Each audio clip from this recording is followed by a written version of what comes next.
day, everyone.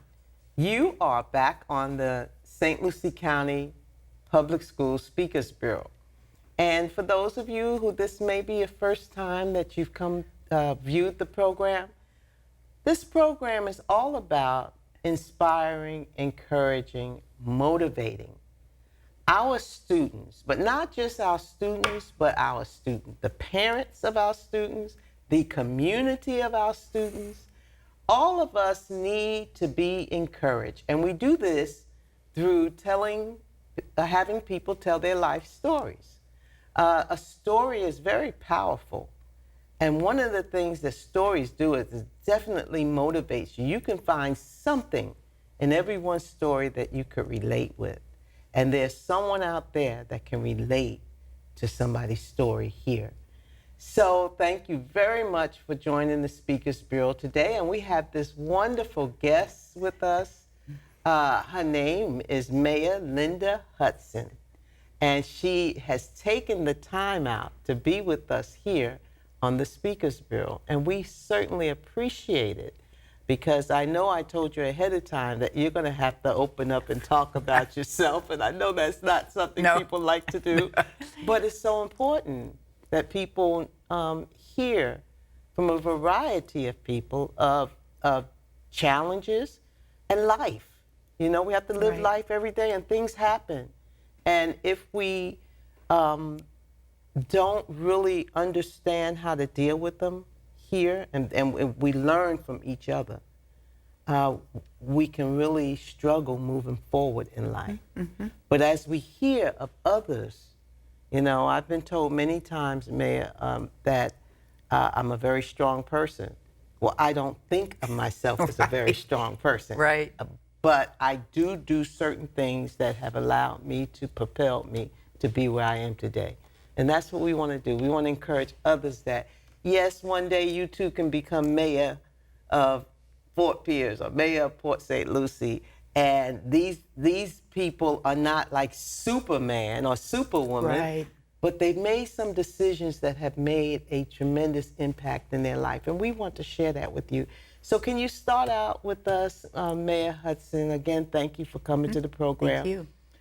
Can you talk about your position as mayor of Fort Pierce, your career? Why did you choose to go this path?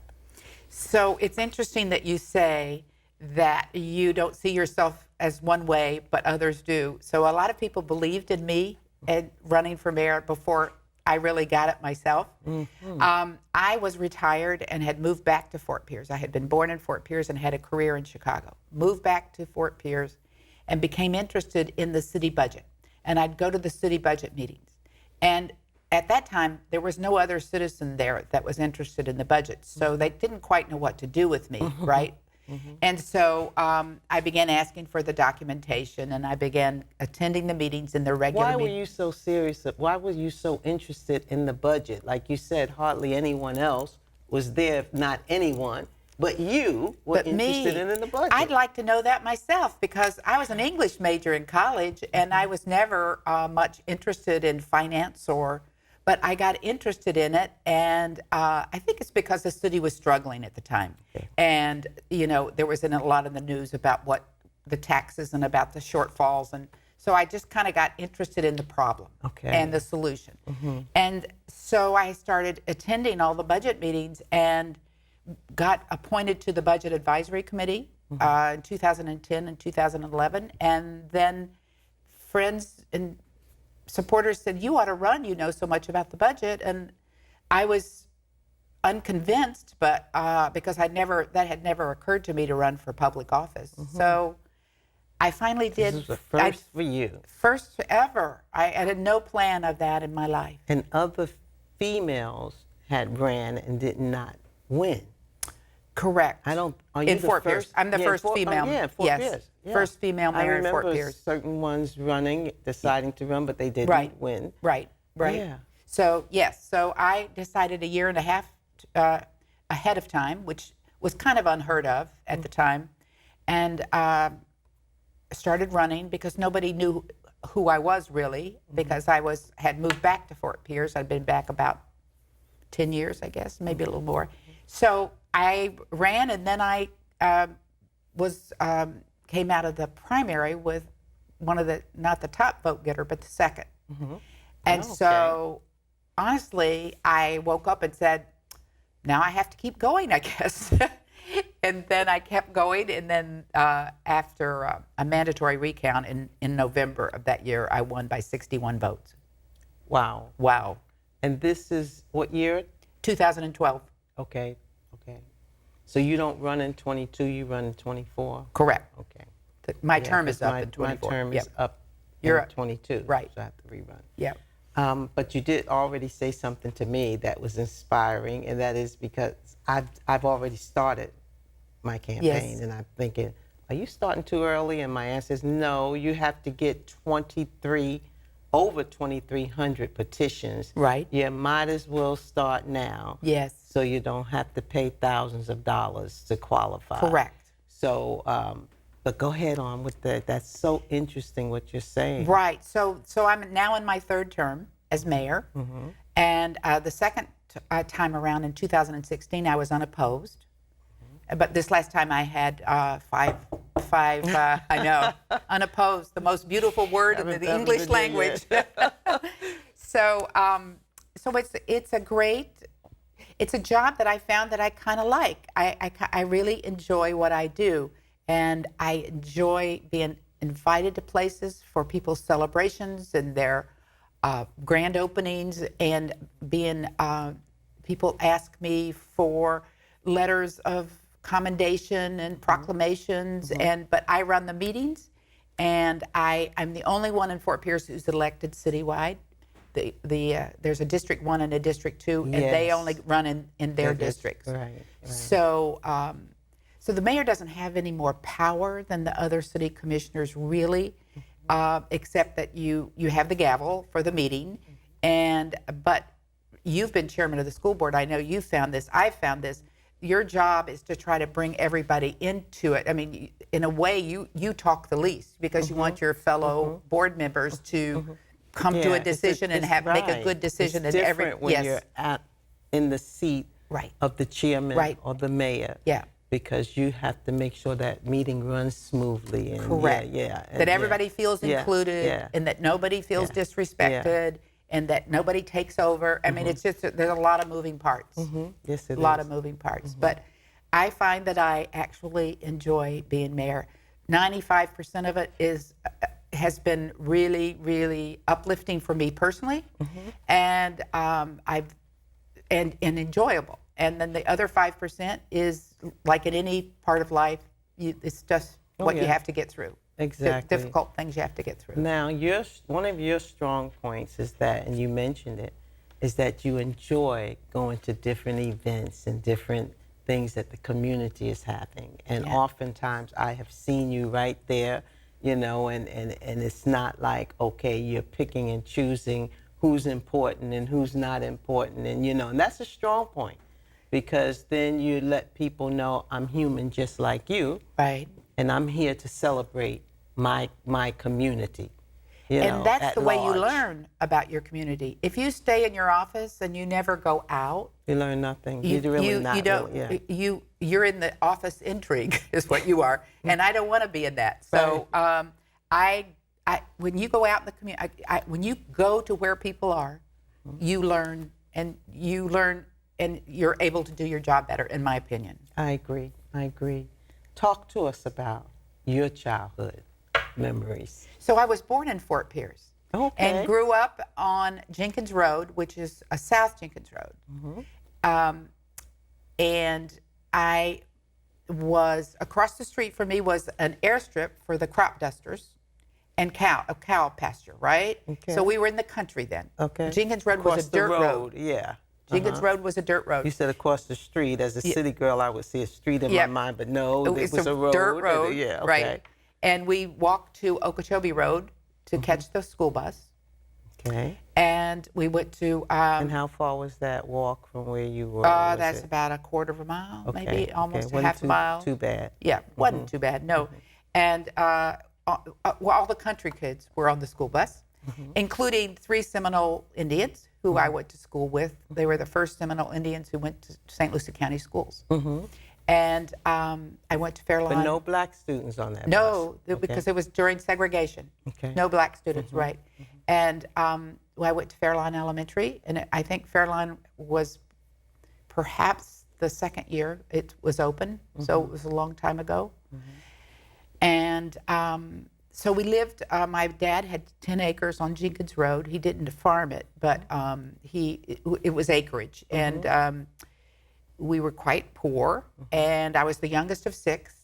And my mother made all our clothes, and my mother had a full-time job. So she made our clothes, she had a full-time job, and she cooked our dinners, and I don't know how she did all of that. I have no idea how she had the energy to do all that. But she did, and she was quite a good cook. My father was a parts manager for Ford Tractor Company, and we had lots of books in our house because my parents were both big readers, and so all of us kids, 6 of us, were big readers. We all read. Right. And there was no television or any other. We did get a TV at some point, and it was, you didn't come on until 6 o'clock at night, and at 5 o'clock or so, you could turn the TV on, and it would be all snow, right? And then you'd have a pattern. You know, the you're TV telling pattern. your age. I know right? I am. I don't care. It's public information anyway. Yeah, right. Yeah, we did Yes, it finally is. get a TV. So, yeah, but we were, and we Avid did. readers. Yeah, all of us were, which has really been a good help to me through life, reading. And when I went to Fairlawn, and I was in the 1st grade, because you didn't have kindergarten back then, I got to go to the library. I was one of the first people that got to go to the library, and I started reading biographies. And I read all the biographies from A to Z, because I was a reader.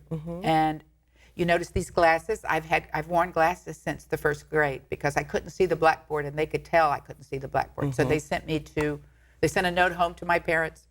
Linda needs glasses, we think. So I had to go to the eye doctor. Since 1st grade. Since 1st grade, right. And so it was Fairlawn Elementary till 6th grade, and then I went to St. Lucie Junior High, which was the Yellow Brick School at the time. The Yellow Brick School. On Delaware Avenue. Oh, on Delaware, okay. Yeah.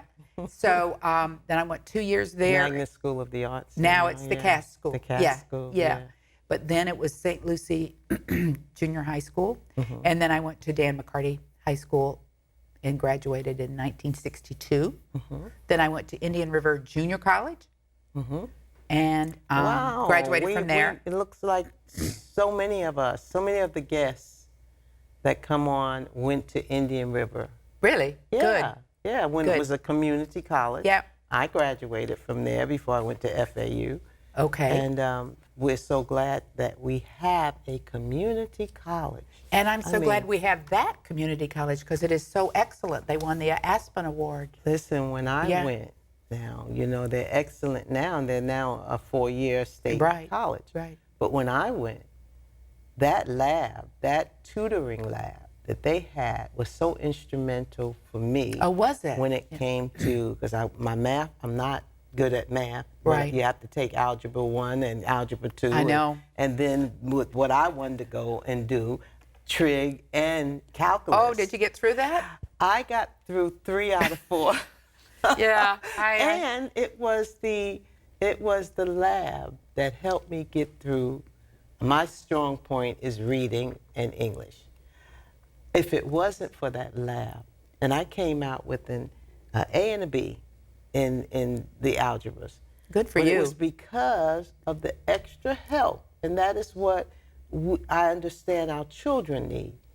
That extra help. It's not that a child can't do it, but it may go too fast for that particular child to really grasp what they need. Yeah. And they just need that extra help, whether it be memorizing their multiplication tables. So many kids never get to that point, and they struggle through math the rest of their life because it takes them so much longer Yeah. to get through Right. problems in division. You know, you need multiplication for division. That's why it's so important to go to school every day because you don't want to miss the It is- building blocks, right? Every single Right. day is important. Right. And when I decided to go to college, I sat up in the front And I didn't care who was behind me. I was right in that professor's, and I was older. You know, Yeah, right. I had 3 kids by then. I was a married woman when I went back to school. But I understood how important it was to Well, you focus. took it more seriously than you would have before, I probably. would have. It wasn't time for me Yeah. before because of my life circumstances. But let's get back to you. Okay. So you were saying you went to Indian River. Yes, and I graduated with an AA there, and then I went to the University of Florida and finished in 1966. I had a BA in English and History. I was supposed to teach high school English. Mm-hmm.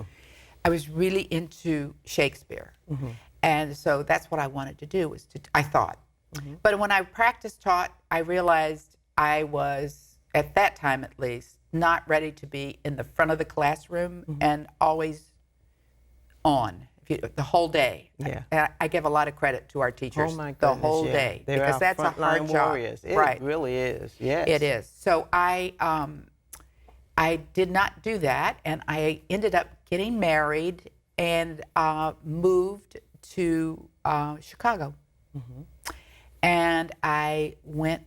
I began working for the American Medical Association, and then I ended my career with the Illinois State Medical Society. And what I did was write. I was a writer for them. I did communications. I did press releases. I did articles for the newspaper. I did educational pieces for the. I did a lot of different things for the Medical Society. One of which was risk management and trying to help doctors reduce the number of malpractice suits they have and prevent them, as well as reduce the payouts for malpractice suits. And that was, I don't know anything about medicine, but I do know how you need to treat other people. Yeah, that's a big one. Yeah. So we mentioned teachers and how hard their jobs are. Do you remember any teacher, educator in your life as a child growing up? It could be even as a teenager or high school, someone who made a difference in your life. Yeah. A couple of people, even if it's... Well, the first one I remember was Dr. Feldhaus, his name was. And I believe he was at Fairlawn Elementary, but it could have been in middle school, junior high school. And he was my English teacher. And he was inspirational. And I remember he taught us Romeo and Juliet, but he did it with West Side Story, which is based on that play. The musical is based on that. And I was fascinated by the Broadway music and fascinated. He just taught English in such an interesting way. I don't know whatever happened to him. I wish I knew, but he was a really, really, and he ended up being a friend. He was just a good guy. And there was another teacher in high school, Miss Wilkinson. She was a drama teacher. She was the English teacher, but she's really interested in drama. So I learned a lot about Shakespeare from her. And so she was very, very inspirational and very dramatic. Somebody you can remember, Yeah, right? right. Tell us a little bit about your family, your children. I have one boy, and he lives in Vero, and I have 3 grandchildren. I have 2 grandchildren who came with the marriage to my son, and then my son and his wife had my youngest grandson, and he is enrolling in Indian River State College as we speak, and very happy about that. And they live in Vero. Good for him. What do you feel most proud of? I'm very proud of Fort Pierce and what it's becoming, because it has a long history of racial divide, as you and I know, and I believe it's overcoming that, and I believe I played a part in that, and I hope to continue to play a part in that. You know, when I left Fort Pierce, the schools were segregated still, even though it was 1960. I mean, it hasn't been that long ago. No. Right. And so when I came back, the schools were integrated. It was a different Fort Pierce, and it needed to be a different Fort Pierce. My husband often talks about that because you know he's a native here, right? And I'm from up north, so I had a different experience than what he had living here in the South. And he often talks about the coming together and what that caused, the discrimination and all of that for people of color. Right. So you're seeing something different here, is what you're saying? Different for peers than I left. Okay. Right. And I'm very glad I left. I spent 25 years in Chicago, loved my life there, loved Chicago, have friends there, but always felt like this was home, wanted to come back. So I came back in 1994. And so I'm very proud of Fort Pierce and what it is becoming. Mayor Hudson, if you could only keep 2 or 3 possessions, what would they be? I think it would probably be my family pictures. I have a picture of my family taken in the early 50s, my mother and father and all of us 6 kids. I would take that. And then I have a comparable picture of my father's family. So I think I would take my family pictures. I'm into genealogy. That was my hobby before I became mayor, and I hope I go back to it after I'm no longer mayor. And I still keep my hand in right now. What I did I volunteered at the library, and I helped people research their family histories. And I did. Oh, wow. I learned so much, and I love people's families, and I want to hear their stories. And I was able to research a lot of.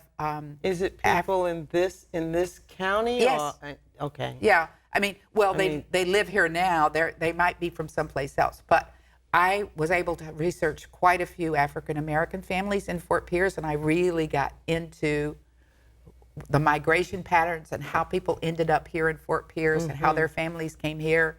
And we were talking about history and how important history is, but family history makes up the big history. It really does. And so I've researched quite a few of the local people's families because I just got interested in them. And so I've kept my subscription to Ancestry, and that's my therapy now. Whenever I want to get away from anything that's bothering me, I just go and do some more research because that's something I really. So fascinating. I mean, there's very little, especially as an African American, very little that I know about my family history, and I find I even want to write a book just so I could leave it for my grandchildren and for their children, because to know that you had a mayor in the family. Yeah. I mean, to not know that, or you had someone who did things that were extraordinary. And that, in fact, that's something that I want the children of St. Lucie County to get more of within the school district, where there's a lot of information going out about history and different cultures and their history and their family, because it motivates. It does, yeah. And it uplifts. And you never know what you're going to find. Right, that's what I used to tell people, because they would say, they would tell you about what they had heard as they were younger, and then you would be doing the research and it would be something different. Yeah. So I would tell everybody, you got to be prepared for whatever you find. Yeah, I've done the research, DNA, the DNA. Yeah. And my grandmother used to always tell us that she had Indian in her, and she had the high cheeks, and she had the Indian hair, Right. And she would tell us that. But when I did the research, there's not a drop of Native American. But remember, people at one time in our history didn't want to claim that, so they didn't. That was something that they were ashamed Would it be of. in my DNA? It would be in your DNA, absolutely. Yeah. So it's what you're saying is not through research, but through the chemistry. It's through the chemistry. Okay. Yeah, well then, yeah. Right. It's a couple of shocking things. I would love for you to do my history. I would love to do it. I've talked to your daughter about it. Yeah. She and I've talked about it. Yeah. And my grandmother was a teacher to one of those one-room schoolhouses where they taught all the grades in the one room, you know? Right. She was the teacher of that community. Interesting. And met my grandfather. He was one of her students later on, like one of her highest students, So there was always conflict in the family, this teacher marrying her student, his family was not happy about that. Oh, that's funny. Yeah. See, you don't have to be famous to have great stories in your families, right? Right. And But you need to know something, yeah, though. all I need to know is anybody that was on the like your father and mother's names or and maiden name for your mom or grandparents and where they lived, and I'm off to the races. So you said you love to read. I do. Can you think of one or two books that you could maybe just that you enjoy that you can tell us about? So, my favorite book, I believe, is To Kill a Mockingbird. Okay. And I also Good think book. that the movie was very faithful to the book. And that doesn't always happen, right? The movie doesn't Right, always happen. Yeah. And so I think that I really, really enjoyed that. And one I just read and I reread is A Town Like Alice, and it's about Australia and about Second World War, and it's just fascinating to me. And so it's really, really good writing by an author by the name of Neville Shute, who wrote a lot of books about the Second World War. Okay. Thank you for sharing that. Now we have a few more minutes. Okay. And I have a very important question that will give you food for thought. All right. Now you're the mayor of Fort Pierce, the city of Fort Pierce. If you were the president, what is the first thing you would do?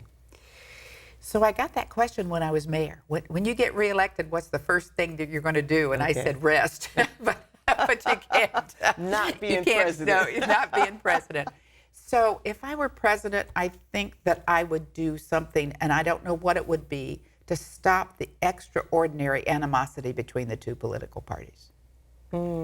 That is good answer. That's a good answer. I would do I would say, let's find common ground where we can agree, and when we disagree, that'll be down the road. Let's find it right now. Yeah, because and we lost that. Yeah, we I lost think that that. we had gotten to that point somewhat, and now it's like it's horrible. yeah, it's And even friends have broken up yes, over people lately. friendships, and you don't, Yeah. and people are afraid Used to say never certain even things. speak. They used to say, "Don't talk politics," Right, and now we can see why, right. because of the stuff that has come up and come out. Of I love people. my job because it's nonpartisan. Yours Mine is too. Yes, I And love it. And yeah. when people ask me, well, are you Republican or Democrat? It feels so good for me to say I'm nonpartisan. Right. It's about people. It's about lives. It's about children. It's about their parents. It's about community. Right. It's not about the political parties. No. It's about caring enough for people to make everybody's life better. Yeah. And, And at the local level, as we are, it's very driven by what local people need, which has nothing to do with ideology or start Yeah. locally. Yeah. Yes. Even the Bible says first in Jerusalem, right in your home, and then in Samaria on the outskirts, and then into the othermost parts of the world. Right. And we've skipped over home right now. Yeah. Many, and I'm talking out of the Christian faith. Right. And we want to go all over the world, but let's get home Yeah. together Yeah. and care about Good people point. right here. Very good. now, we have ran out of time. Oh, we have, okay. We have past time, so All right. we're going to have to That's come back fine. again another Sure. time and have a conversation. I've enjoyed But it. Thank It you. has been a very rich conversation, and I appreciate you taking the Well, time thank out you. to come to the Speaker's Bureau today. For those of you who have heard this conversation, I am sure you have really been inspired by what Mayor Hudson have said today and some of the things that she shared with us. She's got so much history here in Fort Pierce, and we look forward to hearing more about that. And I might have to get with you seriously now that I know that you will go into the genealogy. Yeah, of- absolutely. Love it. So thank you so much for attending the Speaker's Bureau today. I hope that there was something said to you that have made a difference in your life, because that's what we're all about here in St. Lucie County Speaker's Bureau. Thank you, and hope to see you again soon. Thank you. Thank you, Mayor Hudson.